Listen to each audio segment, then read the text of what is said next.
우리 성도님들 한 여섯 동안 평안하셨습니까? 네. 오늘 우리 특창으로 들려주신 참이 참 좋지요.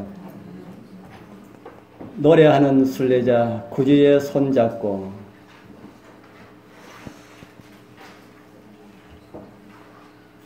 제가 어디서 들은지 모르겠네요. 우리 교회에서 들은지 제가 밖에서 들은지 모르겠습니다. 어떤 우리 두 모친님 중에 한 분이 이야기하셨으면 이해를 해 주십시오.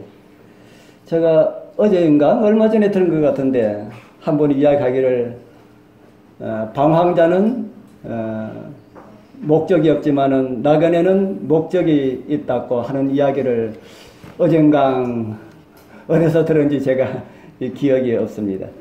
우리는 다 방황자입니까? 나그네입니까? 나그네입니다. 예, 나그네. 또 다른 말로 하면은 순례자. 우리 예수님의 손잡고 약속의 땅을 찾아서 뭐 하면서요? 오늘 참이 가사처럼 노래하면서 슬픈 얼굴 띄고 가는 나그네가 아니라 항상 노래하면서 가는 나그네. 우리 주님 오시는 그날까지 우리 성도님들 함께 힘찬 노래를 부르면서 우리 주의 오심을 위해서 준비하면서 나그네 길 가게 되길 바랍니다. 오늘 저는 함께 교독한 말씀을 중심으로 해서 순종의 복이라는 제목으로 우리 예수님께서 행하신 그 이적의 두 번째 시간의 말씀을 준비하였습니다. 오늘은 가나의 유명한 혼인잔치 이야기를 함께 나누면서 은혜 받기를 소원합니다. 가나의 혼인잔치의 기록은 성경에 이렇게 기록을 시작하고 있습니다. 사흘 되던 날에 갈릴리 가나에 혼인이 있어 예수의 어머니도 거기에 계시고 예수와 그 제자들도 혼인의 청함을 받았더니 혼인의 무엇을 받았답니까? 예, 오늘날로 말하면 초청장을 받았더니라는 말씀입니다. 사흘 되던 날에라고 기록한 말씀은 왜 기록을 하였을까? 그 전 성경 말씀을 보면은 또 이런 기록의 말씀이 있는 것을 보게 됩니다. 또 이튿날 요한이 자기 제자 중 두 사람과 함께 섰다가 이곳에도 날과 관련된 말씀이 있지요. 또 이튿날이라고 말씀하고 있습니다. 다른 복음서와 달리 요한은 예수님의 행적을 아주 자세하게 기록하려는 그런 모습을 우리에게 많이 보여주고 있습니다. 사실 복음서들 가운데 가장 정확하게 기록된 성경이 요한복음입니다. 그렇다고 해서 다른 복음서들은 정확하지 못하다는 말씀이 아닙니다. 예수님의 행적을 몇 사람이 기록을 하였습니까? 예, 4사람이 기록을 하였습니다. 그 4사람 가운데 예수님의 제자가 누구지요? 예수님의 그 행적을 기록한 4사람 가운데 예수님의 제자는 2명입니다.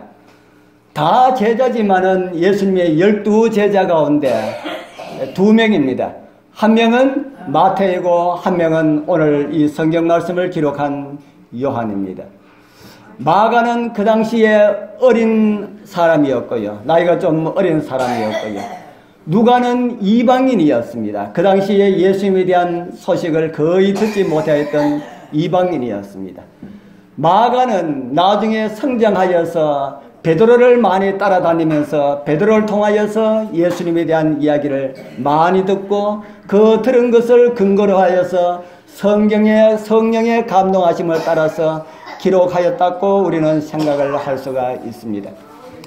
그리고 누가복음의 기자는 누구와 가까이 하였을까요? 누가복음의 기자 누가는 우리가 성경을 보면은 사도 바울과 가까이 하였음을 보게 됩니다. 많은 사도 바울의 그 선교 여행 가운데 동행한 사람이 의사 누가였습니다. 그러면은 이 누가는 누구를 통해서 많은 이야기를 예수님에 대한 이야기를 들었을까요?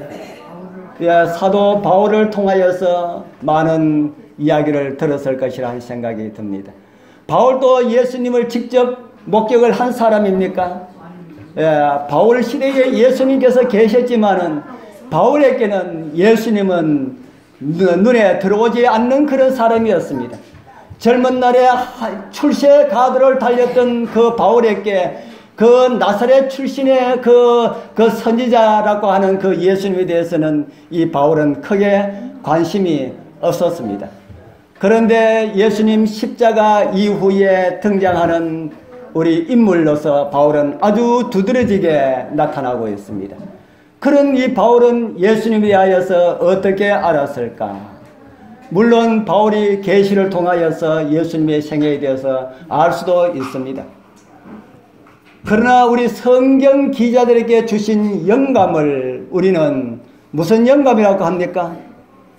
우리 교회에서는 성경을 기록한 그 영감서를 우리 많은 학자들 가운데 두 가지 영감서를 주장하고 있습니다. 하나는 축자 영감, 하나는 사상 영감. 우리 재림교회는 사상 영감서를 받아들이고 있습니다.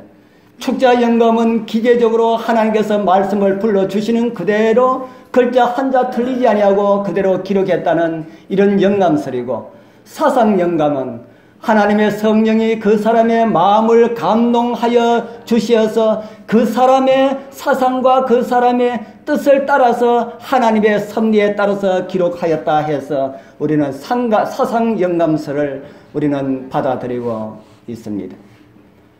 그러면은 우리 이 성경을 기록한 많은 사람들도 그렇게 기록되었다고 말씀을 우리는 그렇게 생각을 하고 있습니다. 우리 교단에 주신 하나님의 귀한 선물인 예언의 선물을 있지요. 예언의 선물은 하나님께서 어떤 감동으로 우리에게 주어졌을까? 예언의 선물은 어떤 감동으로 주어졌을 것이라는 생각이 듭니까? 성경을 기록한 그 감동, 사상 영감설, 축자 영감설 어떤 것이겠습니까? 예, 사상 영감설. 성경을 기록한 사람들에게 주어졌던 똑같은 감동으로 하이브를 통하여서 많은 글들이 기록되어 있습니다. 그런데 사상 영감설, 축자 영감설하고 조금 다른 것이 있는데 뭐가 다른가 하면 사상 영감설은 책을 보고도 영감을 받을 수가 있습니다. 다른 사람의 이야기를 듣고도 영감을 받을 수가 있습니다. 어떤 귀한 하나님의 그 말씀 전하는 그 말씀을 통하여서도 영감을 받을 수가 있습니다. 왜냐하면 하나님의 성령은 언제나 어느 때나 사람들의 마음을 감동하시고 하나님의 영감을 불러 일으킬 수 있기 때문이다 하는 겁니다.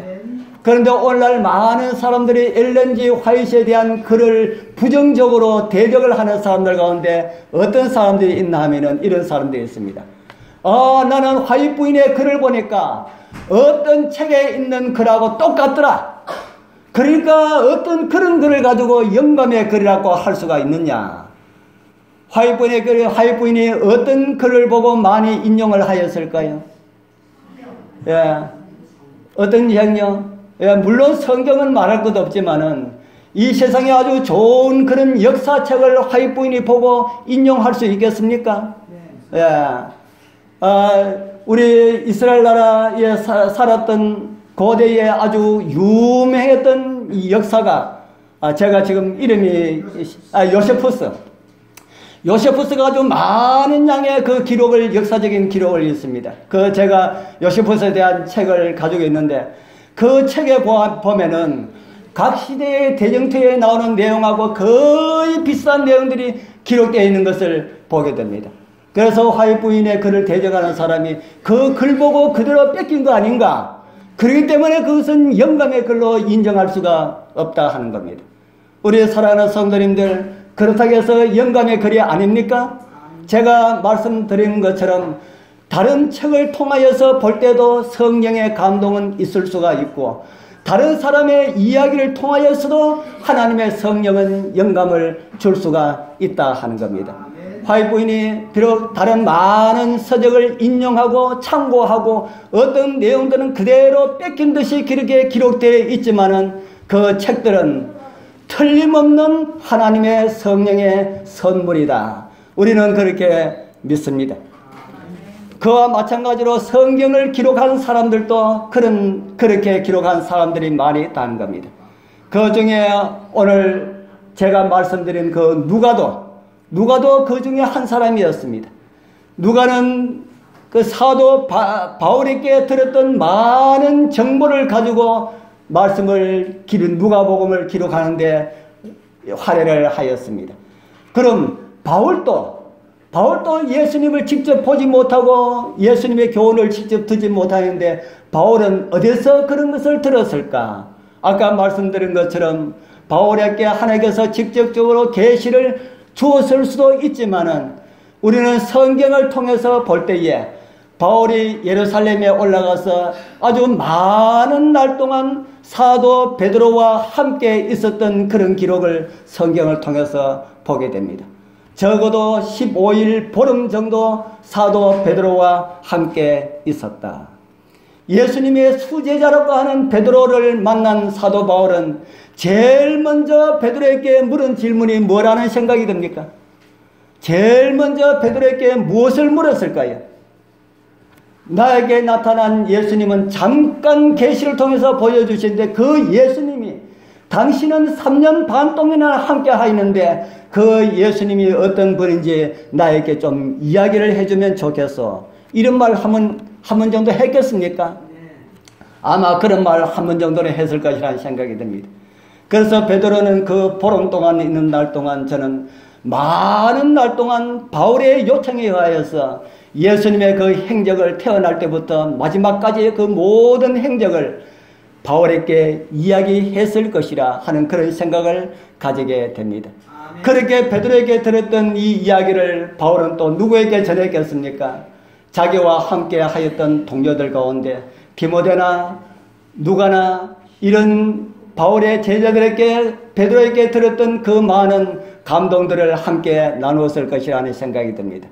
그래서 그 누가는 하나님의 성령의 감동으로 베드로에게 들었던 많은 것을 누가복음을 통하여서 기록하였다 하는 겁니다. 그들을 사용하신 성령께서는 오늘날 우리의 마음을, 우리의 사상을 성령께서 지배하여서 하나님의 말씀을 우리가 읽으면은 저와 여러분들 말씀을 어떻게 깨닫겠습니까? 저는 그런 말씀을 잘 드립니다. 하나님의 말씀을 기록하게 한 성령 하나님께서 우리의 마음에 감동을 주신다면은 그들이 깨달았던 것과 같은 방법으로 오늘 우리도 깨달을 수가 있다. 아멘. 여러분 그렇게 깨달을 수가 있습니까? 그렇기 때문에 성경은 일자 무식자라 할지라도 성령의 감동을 받으면은 어떻게 할 수가 있다고요? 깨달을 수가 있다. 그렇기 때문에 우리 여러분들 성경을 어려운 책이라고 생각하지 말기를 바랍니다. 성경은 절대로 어려운 책이 아닙니다. 누구들에게요? 성령의 감동을 받고 있는 사람들에게는 어려운 사람이 아니다. 어려운 말씀이 아니다. 그러나 성령을 무시한 사람들에게는 성경은 풀 수 없는 수수께끼 책입니다. 그래서 우리는 성경을 읽을 때마다 어떻게 해야 되겠습니까? 성경을 기록한 그 기자들에게 역사하신 성령께서 저의 마음을 감동하사 진리의 말씀을 깨닫게 해 주옵소서라는 이런 기도를 드리고 성경을 읽어야 할 것입니다. 그렇게 읽지 않으면 성경은 이해할 수가 없는 책이다 하는 겁니다. 우리 성도님들 말씀을 성령으로 읽으시고 성령으로 깨닫게 하시어서 하나님의 말씀이 여러분들의 삶을 통하여서 나타나는 그런 하나님의 은혜가 함께하길 바랍니다. 아멘. 그래서 예수님에 대해서 가장 잘 아는 사람은 마태와 요한이었다 하는 겁니다. 마태복음은 예수님에 대하여서 많은 이야기들을 우리에게 주고 있습니다. 특히 마태는 예수님의 사역 중에 일어난 사건들을, 이야기들을 그 주제별로 다루고자 그렇게 계획을 하고 시도한 것을 마태복음을 읽어보면 그렇게 이해를 하게 됩니다. 그러나 요한은 좀 달랐습니다. 요한은 예수님의 사역과 관련된 내용들을 순서대로 차례대로 기록하는 그런 모습을 보게 됩니다. 그래서 이틀 후에, 사흘 후에 이런 말씀들이 기록되어 있는 겁니다. 이런 말씀들은 이틀 후에 이런 사건이 벌어졌고 그 사건 후에 또 사흘 후에 이런 사건이 일어났다 하는 사실들을 우리에게 보여주고 있습니다. 그래서 요한복음이 없었다면은 굉장히 많이 예수님의 사역에 대해서 혼동될 뻔한 그런 일들을 요한복음을 통하여서 우리 현대 신학자들에게 많은 도움을 주고 있습니다. 그래서 사흘 되던 날에라고 하는 이 말씀은 요한복음 1장 43절에서 51절에 나오는 예수님께서 안드레를 부르시고 안드레는 베드로를 부르고 또 빌립을 부르시고 빌립은 나다넬을 불러서 예수님을 소개한 그런 날을 지나서 사흘이 되던 날이라 하는 말입니다. 이곳에 나오는 가나라고 하는 동네는 나사렛에서 북쪽으로 약 13km 떨어져 있는 오늘날의 이름은 키르벳 카나라고 하는 그런 지방이라고 합니다. 그 지방에 그 옛날 예수님께서는 어머니와 함께 그리고 제자들과 함께 혼인잔치에 참여하였던 그런 일을 오늘 성경은 우리에게 기록을 하고 있습니다. 오늘날 또 혼인잔치는 중요한 날입니까? 예, 그래서 혼인잔치가 있다 하면은 어지간하면은 축하하기 위하여서 우리는 갑니다. 아마도 예수님께서도 이제 방금 공생애를 시작하시기 때문에 많이 바쁘실 텐데도 오늘 말씀을 종합해서 읽어보면은 예수님께서 이 혼인잔치에 초청을 받으시고 때를 맞추어서 오신 것처럼 그렇게 기록되어 있습니다. 시대의 소망에도 그런 말씀을 이렇게 기록하고 있는 말씀을 보게 됩니다. 예수께서는 요단강에서 갈릴리로 돌아오셨다. 나사렛에서 멀지 않은 작은 고을 가나에 혼인 예식이 있을 예정이었다. 양가는 요셉과 마리아의 친척들이었다. 예수께서는 이 가족의 모임을 아시고 가나에 가셨는데 당신의 제자들과 함께 그 잔치에 초대를 받았다. 이렇게 기록을 하고 있습니다. 친척 결혼잔치에 초청을 받았다 하는 겁니다. 예수님께서 이 땅에 오시기 전에 하나님으로 계실 때에 지구성에 사람을 만드시고 아담과 하와의 첫 결혼식을 예수님께서 주례를 서셨습니다.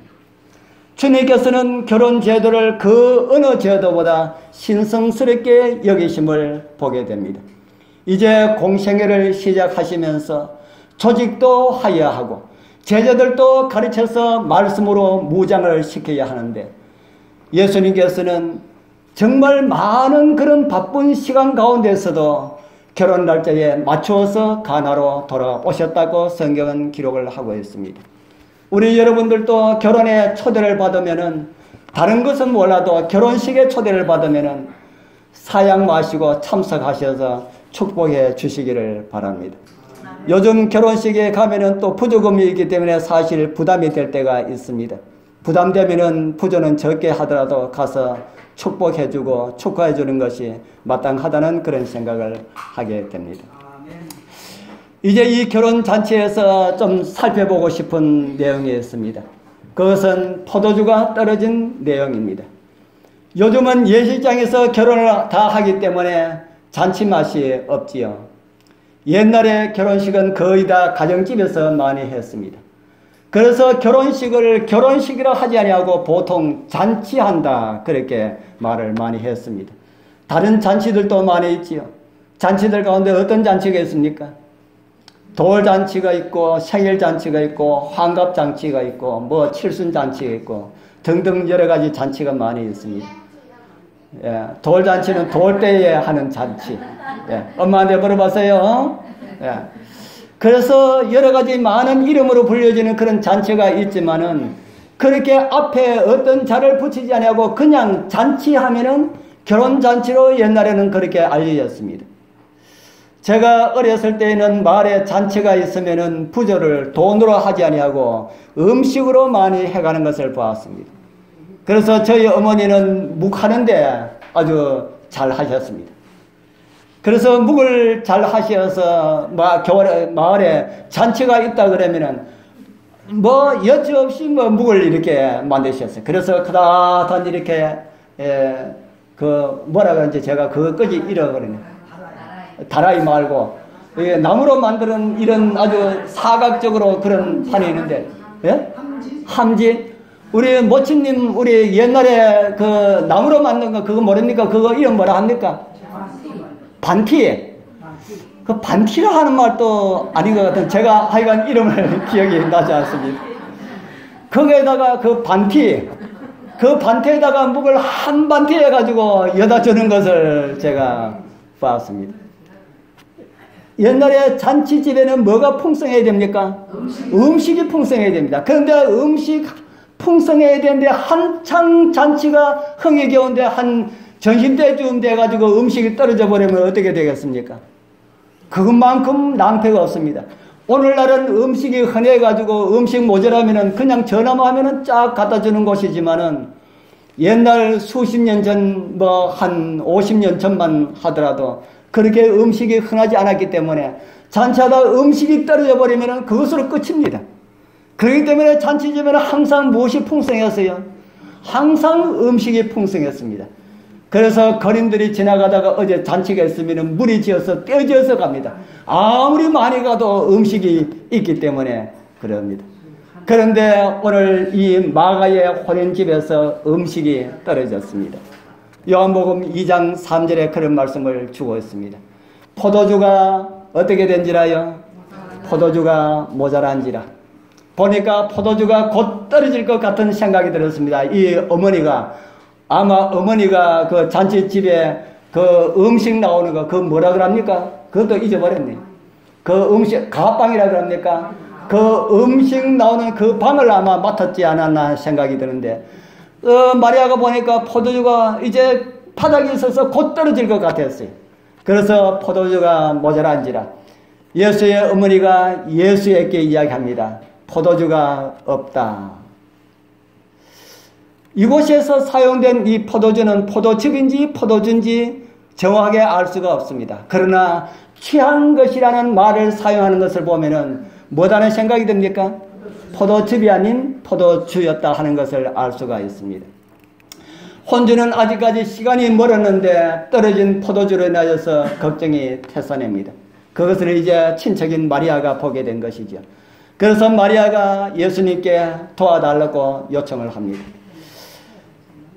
성경은 그냥 포도주가 없다라는 말씀으로 기록되어 있지만은 우리는 예수님께, 어머니가 예수님께 부탁한 것은 포도주가 떨어졌기 때문에 어떻게 좀 해줬으면 좋겠다라고 하는 이런 요청이 그곳에 있는 그런 것임을 우리는 이해를 하게 되지요. 그러면은 이 마리아가 예수님께서 아직까지 한 번도 이적을 행하신 일이 없는데 예수님께서 이적을 행하실 수가 있는 이런 능력이 있다는 사실을 마리아가 알았다는 말입니까? 몰랐다는 말입니까? 마리아가 알았다는 말입니다. 어떻게 알았을까? 마리아가 어떻게 알았을까? 여러 가지 많은 상상을 제가 이렇게 말씀을 드리면은 여러분들 머릿속에 많은 상상들이 이렇게 스쳐 지나가죠. 집에서 순종 잘하는 아들이 어느 날 요단강에 가서 침례를 받고 올라오더니만은 집으로 가지 아니하고 어디로 갔습니까? 성경에 보니까 침례를 받고 난 다음에 어디로 갔다고 기록하고 있습니까? 광야로 가서 며칠 동안? 40일 동안. 옛날 마을이 큽니까? 적었습니까? 옛날 마을이 적은데 그 동네에서 많은 사람들이 요한에게 침례받으러 왔는데 예수님도 그 가운데서 침례를 받는데 예수님께서 침례받고 집으로 가지 아니하시고 광야로 간 것이 소문이 났습니다. 누집 아들 광야로 기도하러 갔대. 그런데 기도하러 갔는데 며칠 동안요? 40일 동안 금식을 했대. 그 소문이 아마 쫙 퍼졌을 것입니다. 그리고 이 어머니도 그 소문을 들었을까요? 그 소문을 들었을 것입니다. 그리고 마리아는 그 소문을 듣고 여러 가지 많은 생각을 하였을 것입니다. 예수를 임신하기 전에 누가 마리아에게 임신할 것이라는 소식을 알려주었습니까? 예, 천사가 전해준 그 말을 기억을 했을 것입니다. 보라, 내가 수태하여 아들을 낳으리니 그 이름을 예수라 하라. 이 말을 들었을 때에 마리아는 무슨 말을 했습니까? 천사님, 나는 시집을 가지 않았는데, 다른 말로 해서 나는 남자를 알지 못하는데 어떻게 자녀를 낳을 수가 있습니까? 그럴 때에 천사가 무슨 말을 했습니까? 예, 천사가 대답하여 가로되 성령이 내게 임하시고 지극히 높으신 이의 능력이 너를 덮으시리니 이름으로 나실 바 거룩한 자는 하나님의 아들이라 일컬이리라. 아멘. 광야로 기도하러 가는 아들을 보고 마리아는 이런 생각이 들었을 것이다 하는 겁니다. 어렸을 때는 나의 아들이었지만은 이제 천사가 말하는 그 하나님의 일을 시작하는 하나님의 아들로서 일을 시작하였구나. 이렇게 생각하였을 것이라는 겁니다. 그래서 하나님께서 만드신 결혼식을 하나님께서 인정하시는 것을 보고 하나님께서 이 결혼식장의 주인의 곤란한 모습을 해결하여 주실 수가 있다는 사실을 마리아는 알았습니다. 그리고 예수님을 불렀습니다. 그리고 지금의 어려운 사정을 이야기합니다. 30년 동안 순종하면서 받으시던 아들의 대견스러운 그런 모습에 만족한 어머니는 하인들에게 이제 예수님께서 시키는 대로 하기만 해라 하고 그렇게 이야기를 합니다. 요한복음 2장 3절에서 5절에 있는 말씀이죠. 이제 우리 같이 읽어보겠습니다. 포도주가 시작. 포도주가 모자란지라 어머니가 예수에게 이르되 저에게 포도주가 없다 하니 예수께서 가라사대 여자여 나와 무슨 상관이 있나이까 내 때가 아직 이르지 못하였나이다. 그 어머니가 하인들에게 이르되 너에게 무슨 말씀을 하시든지 그대로 하라 합니다. 이 말씀을 듣고 이 말씀을 읽는 사람들이 많은 사람들이 말씀에 대해서 오해를 합니다. 우리 여러분들은 이 말씀을 읽으면서 어떤 오해되는 부분이 없습니까? 오해되지 않고 다 그대로 받아들여집니까? 저는 처음에 성경을 통독할 때 이 말씀을 읽고 전혀 저는 이 말씀이 이해가 되지 않았습니다. 왜 이해가 되지 않았습니까? 예수님께서 어떻게 어머니 보고 뭐라 해요? 여자요. 세상에 이 호로 뭐라 그럽니까? 세상에 이런 불효막심한 사람이 있나? 어떻게 자기 어머니 보고 여자요. 이 말도 안 되는. 여러분들은 그렇게 생각하지 않았으면 참 다행입니다. 말씀을 잘 성령의 감동으로 말씀을 이해했기 때문에 그런 어머니 없는 겁니다. 저는 처음에 성경을 읽을 때 그런 말씀을 듣고 도대체 이 말씀이 무슨 말씀일까? 저는 시대의 소망 읽기 전에는 이 말씀을 전혀 이해하지 못하였습니다. 왜 이 말씀을 이렇게 할까? 저는 그렇게 생각했었습니다. 성경을 이해를 바르게 이해하고 있는 많은 목회자들도 여기는 이 말씀을 가지고 예수님께서 그렇게 불렀다 그렇게 이야기하는 사람들이 있습니다. 그렇게 이야기를 하더라도 여러분들 그렇게 이야기하더라도 예수님께서는 그렇게 부르지 아니하셨다 하고 여러분들 오늘 제가 말씀드린 것을 바르게 이해하시고 그렇게 누가 어떤 사람이 그렇게 설교를 하더라도 그렇게 이해하시면 된다 하는 말씀을 제가 말씀을 드리는 겁니다. 유대 나라의 언어를 살펴보면은 그 나라의 문화를 이해하면은 전혀 그렇지 않다 하는 겁니다. 저는 옛날에 제가 어렸을 때에 그 미국 사람이 우리 집에 와가지고 우리 일을 좀 도와주면서 우리 어른들하고 이렇게 이야기하고 이렇게 하는 것을 제가 보았습니다. 그런데 제가 미국 사람들이 하는 말 가운데 한 가지 이해가 되지 못했던 것이 하나 있었어요. 제가 그 나라 언어에 대한 그것을 모르니까. 이거는 뭐 젊은 사람인지 나이가 많은 사람들이 전부 다 막 먹어버려요. 제가 어렸을 때는 저 사람이 왜 저런 말을 할까 하고 그렇게 생각했었습니다. 그 나중에 형님이 이야기하는 말이 그 나라의 언어에 뭐라 할까요? 어느 방법이 그렇다. 그런데 그 사람들은 그런 말을 해도 그것이 우리나라처럼 막 먹는 것이 아니고 그것이 존재하는 것이다 하고 그렇게 이야기하더라고요. 그래서 같은 말이라도 그런 말이 있구나 하는 것을 제가 생각하게 되었습니다. 오늘 이곳에 하늘 왕께서 마리아에게 여자여라고 해도 됩니까 안 됩니까? 됩니다. 하늘 왕께서 그 여자의 태를 잠깐 빌려가지고 이렇게 태어났기 때문에 뭐 어머니 이전에 그의 하나님입니다. 그렇기 때문에 하나님께서 뭐 여자여 해도 아무 상관이 없습니다. 그런데 예수는 그렇게 해서는 안 된다 하는 겁니다. 예수는 누굽니까? 예수는 누굽니까? 아버지를 비우고 누구 아들로 오셨어요? 인간이 되어서 하나님의 아들과 또 마리아의 아들로 태어났습니다. 마리아의 아들로 태어났기 때문에 마리아의 아들은 자기 어머니 보고 여자여 하면은 된다 안 된다? 안 된다 하는 겁니다. 그런데 제가 이 말씀을 좀 더 우리 시대의 소망을 보면서 좀 더 깊이 알기 위하여서 이 말씀의 헬라어는 도대체 무엇으로 되어 있느냐 하고 제가 찾아봤습니다. 찾아보니까 헬라 귀네라고 하는 용어가 기록되어 있습니다. 이 용어를 우리나라 말로 번역할 때에 여러 말로 번역이 되어 있습니다. 어떤 말로 번역되어 있냐면은 어떤 곳에는 여자여라고 번역되어 있고 어떤 내용에는 아내라고 번역되어 있고 어떤 내용에는 어머니라고도 번역되어 있다는 겁니다. 그래서 성경을 제대로 번역하는 사람이 이 말씀을 번역했다면은 여자여라고 번역하지 않고 무엇으로 번역해야 되는 겁니까? 어머니라고 번역해야 그것이 바른 번역입니다. 그런데 어머니라고 번역하지 않고 어머니로도 번역할 수 있고 여자여라도 번역할 수 있고 이렇게 번역할 수 있기 때문에 그냥 여자여라고 번역했기 때문에 오늘날 많은 사람들에게 혼동이 되고 있다 하는 겁니다. 예수님께서 어머니에게 여자여라고 하시는 그런 분이 아니라는 사실을 우리 성도님들 잊지 말기를 바랍니다. 여자여 하고 그 다음에는 어떤 말씀을 하셨습니까? 나와 무슨 상관이 있나이까? 또 그 다음에 내 때가 이르지 못하였나이다. 이것도 어떻게 들으면은 친척집에 포도주가 떨어졌다 하는 것을 듣고 어떤 말처럼 들립니까? 그거 내하고 무슨 상관이 있습니까? 이런 말처럼 들리지 않습니까?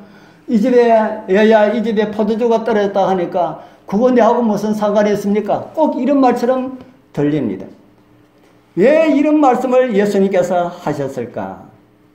이 말씀이 어떤 말씀인지는 요한복음에 기록된 전체적인 내용을 이해하면서 읽어야 빠른 이해라고 하는 생각이 듭니다.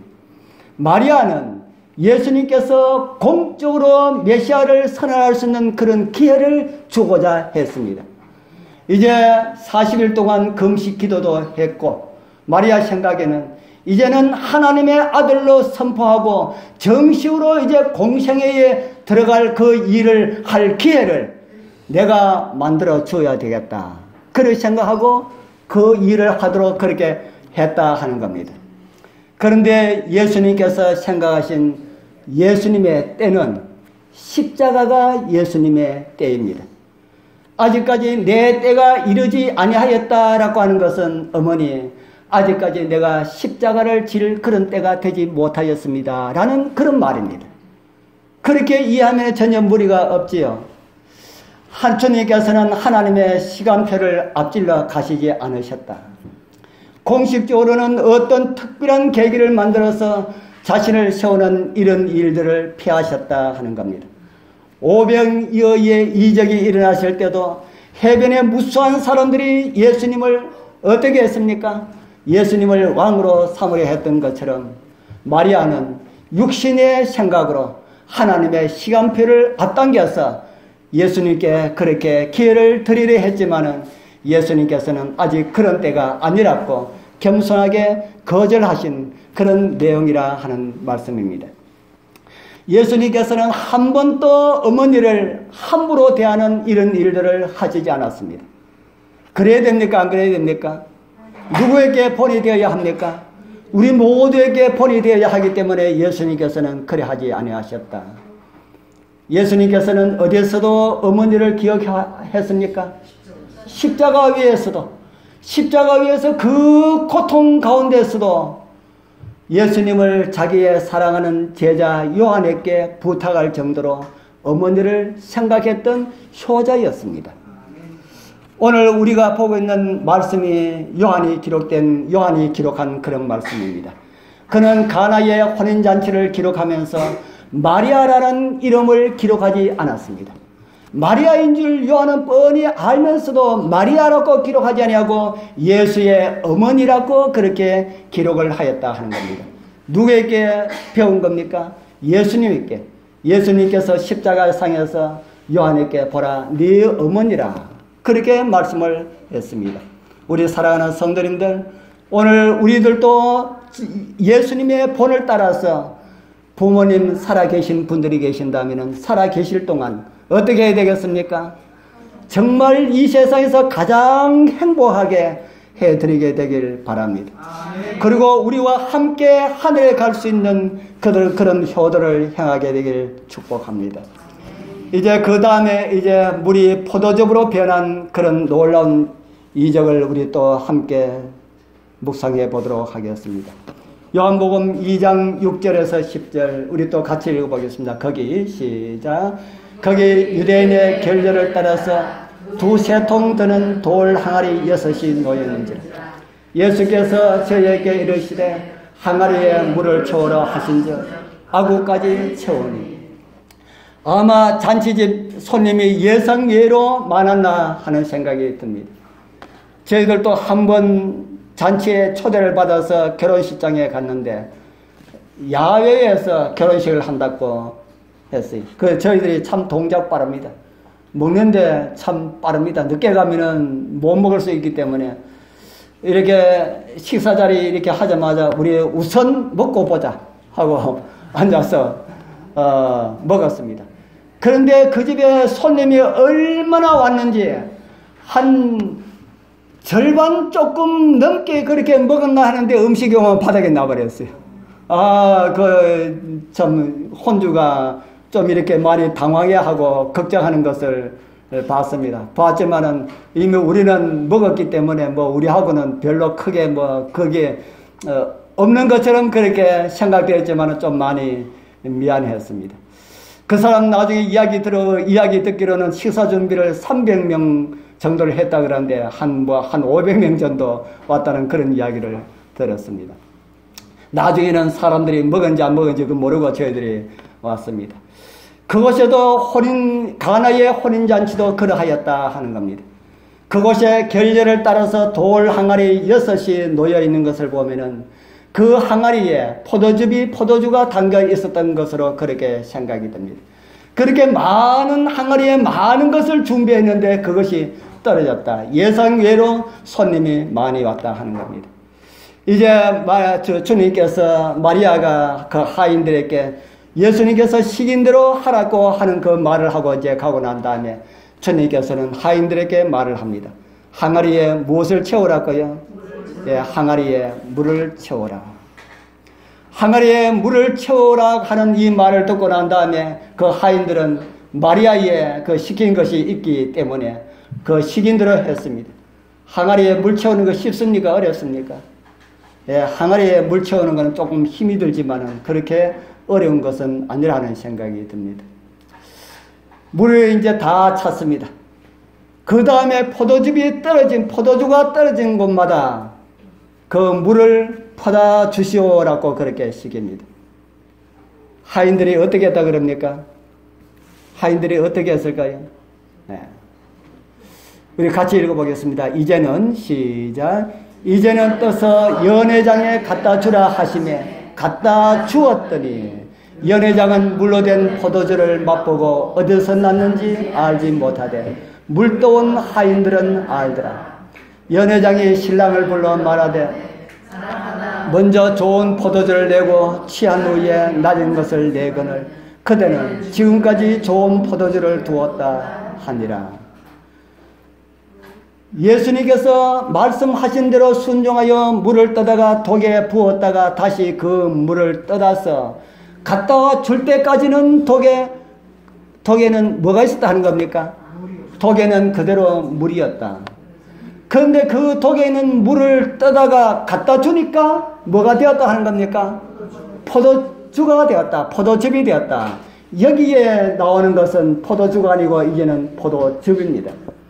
왜 포도즙이겠습니까? 예수님께서 술을 만들어 먹일 이유가 없지요. 예수님께서 술을 어떻게 하라 그랬습니까? 멀리 하라 그랬지 않습니까? 먹지 말라, 보지도 말라 이렇게 했는데 예수님께서 술을 만들어 먹일 이유가 없습니다.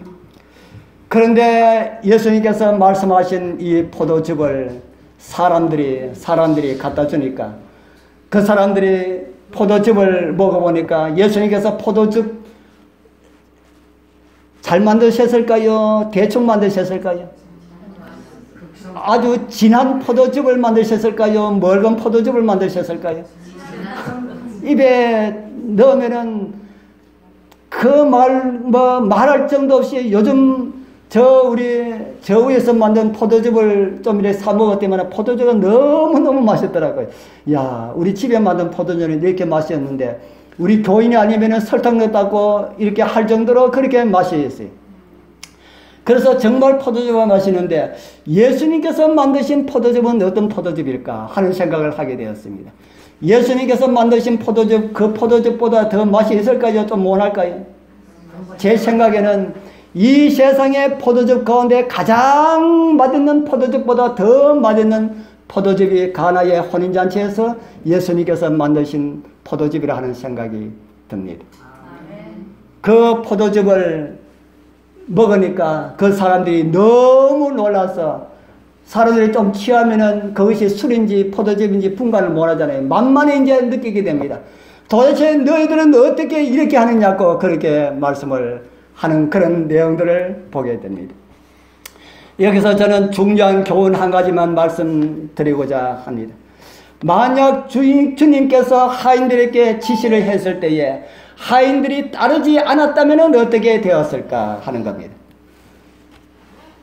독에 물을 붓고 난 다음에 이제 예수님께서 그 물을 떠다가 포도주가 모자라는 곳마다 가서 갖다 주라 했을 때에 우리 여러분 같으면은 우리는 예수님을 알기 때문에 예수님께서 그렇게 하면은 우리 여기 앉아 계신 분들은 다 할 겁니다.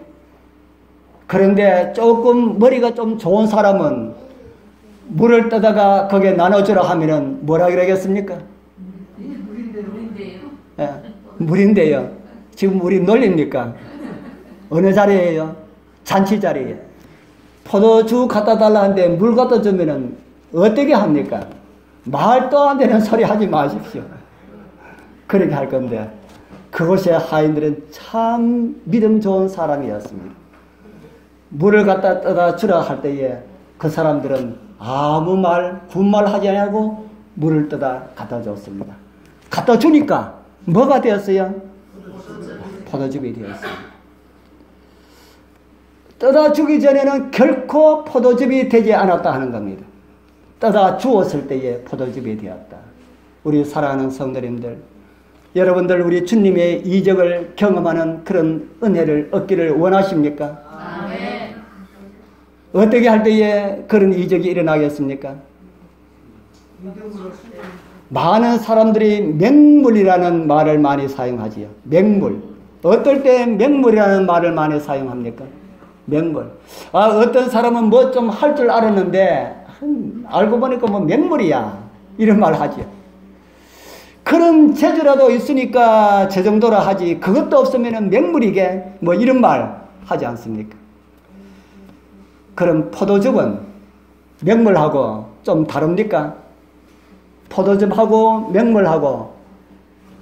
맹물도 있어야 되고 포도즙도 있어야 되지만 그러나 특별한 자리에는 맹물보다는 뭐가 좋습니까?